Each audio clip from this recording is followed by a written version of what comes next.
sides. Nice color features. It's got the fireplace and the Jumbotron TV. Little L-shaped kitchen with the cutting board. Retractable sink head.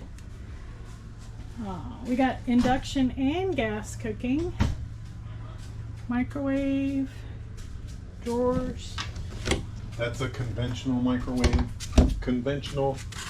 I mean, it's a convection or a convection microwave. Let's see how big it is. This It's one's fair pretty size. nice. Got a little powder room and a separate shower bathroom. Oh, nice. So I guess if you're traveling with family, this is nice that you could have some separation of space. Well, not only that, if somebody's up there, they don't have to walk all the way through to go to the bathroom. They could Full just, size refrigerator with ice maker. Cabinets. The bedroom is in a slide out, and that's a king.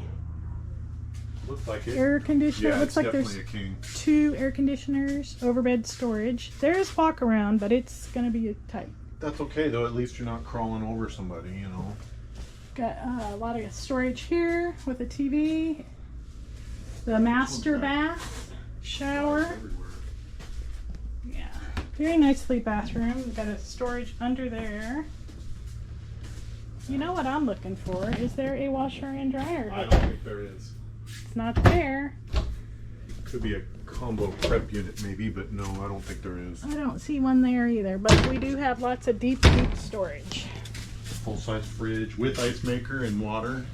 Beautiful countertops. Yeah, I like it. I like the cutting board that's and the convertible sink. This is the Winnebago Advenurer. So when that slide out comes in, this stays stationary, and it looks like this comes right to about here. So you would still have access. yeah, you're gonna have a little. Well, when this one comes in, I don't know how much room you're gonna have between the two. Probably not much. I'm thinking it's going to come most of the way.